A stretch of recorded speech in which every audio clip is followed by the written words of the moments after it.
right. The new year began with a shot heard round the world. Feel free to toast along with us. Absolutely.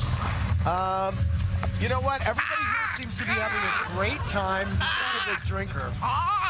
It's like burning your lungs. That gave me the creeps. I mean, he sounded like Chewbacca receiving a hot coffee enema. Or a Jersey Shore seagull choking on a toenail. Can we play it again? You know what? Everybody here seems to be having a great time. He's not a big drinker. He sounds like the Wicked Witch before she melted. Anderson drinks booze like CNN reports news. Anyway, if the new year ended there, I would have been happy. But instead, we got Mitt. A leader has an impact not just on policies, but also on the character of the people who get to watch that person. And I think that's an area the president needs to focus more attention and hopefully make some changes there. Oy. Yeah, Mitt went after Trump, penning a screed in the Washington Post. And what a scoop it was. He bravely stated that Trump is rude, divisive, and mean. Something he must have learned groveling for that Secretary of State job.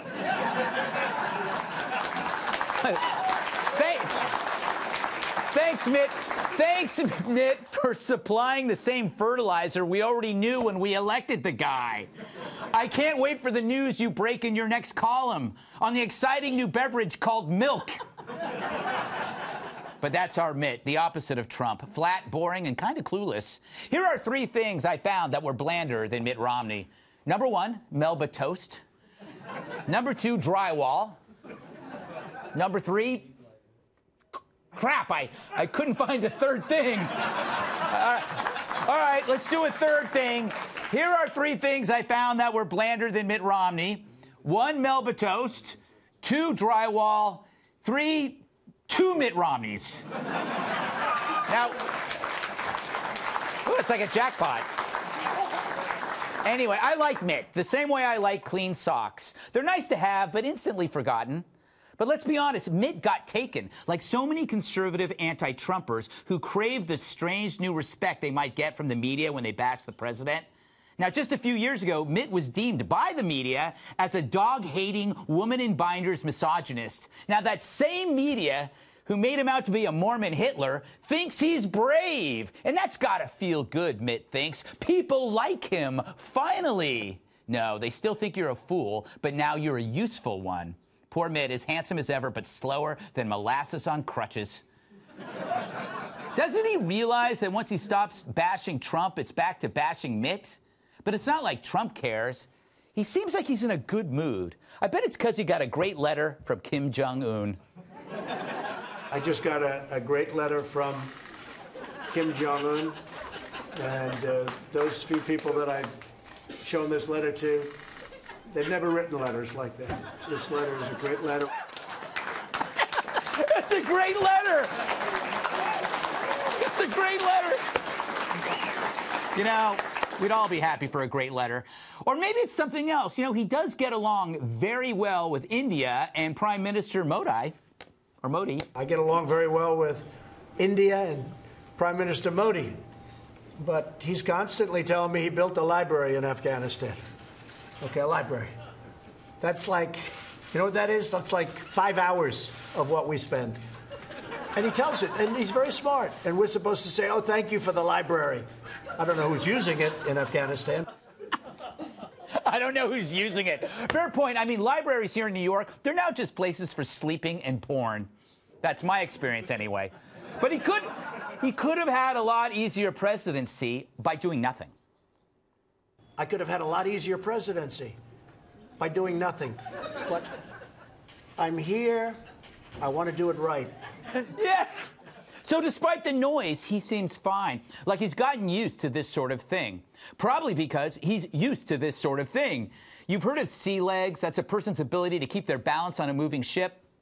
Trump has Trump legs. The ability to keep calm while his critics are losing their My New Year's resolution is to make sure that the Republican Party dies. He lies right to their faces. Much like Hitler took over the Nazi Party, Trump has taken over the Republican Party. When your son looks at you and says, Mama, look, you won, bullies don't win. And I said, baby, they don't, because we're going to go in there, we're going to impeach them. She said to her baby? What the hell is that? I mean, no one's even talked about that. You know, we bleeped it, but you know what she said. Animals are great. Animals are great. Animals are great. Animals are great. You know, screaming for impeachment is just an attention-seeking device for spotlight chasers. It's the Democrats' version of getting a barbed wire tattoo on your bicep. Suddenly, I'm so edgy, or what a 14-year-old thinks is badass. And so this year starts out as the last one ended. As the world rolls merrily on, Trump causes GTI, or good times insanity. Peace and prosperity reduce shaken adults to shrieking dopes. They just can't stop. And why not? Before Trump, they were nothing. Now with Trump, they are almost something. Oh, they'll scream for indictments, impeachment, and jail, but if Trump ever goes, they know they go too. Straight to the unemployment office, which will be in a building probably owned by Trump. Meanwhile, the debate over the wall continues. It's absurd, especially when you look back at what the Dems have said about the topic in recent years. I voted numerous times when I was a senator to spend money to build a barrier to try to prevent illegal immigrants from coming in. We simply cannot allow people to pour into the United States undetected, undocumented, unchecked. Oh, I like that guy. He should be president. It's funny how different your views are when you're the party in power. Suddenly, you're the adult, craving rules and laws.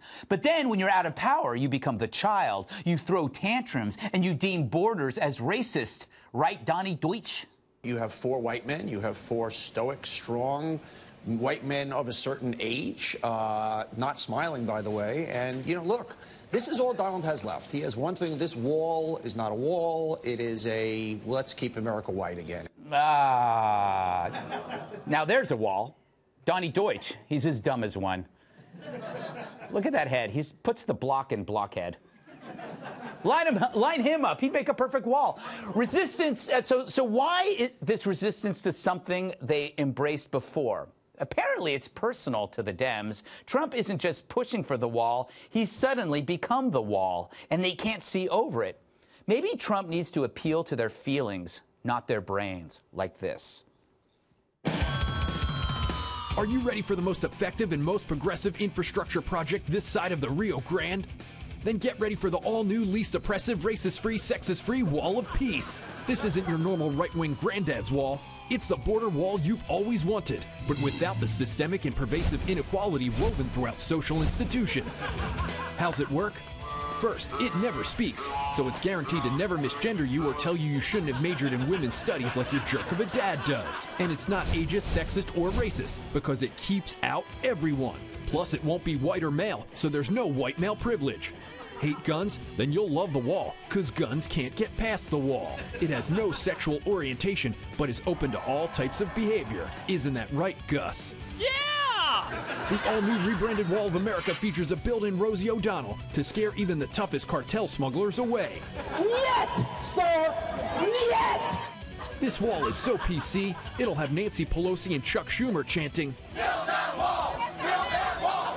It's the all-new, least oppressive, racist-free, sexist-free Wall of Peace. Let's welcome tonight's guest. She's so bright, you'll see spots after she leaves. Attorney Emily Campagno. He's so wise, owls call him for advice. Country music legend and songwriter Larry Gatlin. And she's always woke and likes to smoke. I don't smoke. Well, you vape. I do. Don't interrupt the introductions. NASA Review reporter Kat Timpf. Fact check. Don't worry, Kat. Your word, Cat. Mine's worse. When he snores, his neighbors call 911. Former WWE superstar, massive sidekick, and host of PC on Fox Nation, Tyrus. All right. 2019, Emily, the first week, it's crazy as the last week. You had, what did you think? Do you think Romney is going to challenge Trump? Is this the beginning? I think he thinks it is, but it's not. Because most of us are just as tired of these small bouts of tantrums that we're seeing from the left, and now all of a sudden he's, emerging from that table to now a position of what he deems as power and influence. And so he's wielding this little stick. Yes. And then it's just, we're all going to forget it, except the people around him aren't. And that's who he's supposed to be collaborating with. And I just feel like, yet again, it does a disservice to all of us whose taxpayer dollars pay their salaries, and his salary in particular, to have all of these like grandstandings and this show of force and anti-Trump and anti-this and all these expletives or whatever. How about you just do your job? Just do your job. Larry? Yes. You have strong feelings about everything. Give me your strong feeling on this week. Your strong feeling, not appealing. You want to try that again? No, I'm good. My strong feeling about this week? Yeah. Well, you mentioned Mitt. I mean, that's your monologue. I mean, there's almost nothing in life that is more contemptible and insufferable than watching poor little rich kids masquerading as petulant children. Since he was a child and his father lost presidential bid, many centuries ago, I think he has believed that he was entitled to this. When when Obama beat him, he has not gotten over this. And of course, Hillary is the all-time world champion thumbsucker. Poor little rich kid. Say that real quickly 5 times. So just to watch these people who have been so, have had everything in life, and they get their ass kicked once or twice, and now it's just, I should have won, And I do think, Kat, that it was choreographed. I mean, this was as choreographed as a Broadway show, Kat. How's that for an analogy?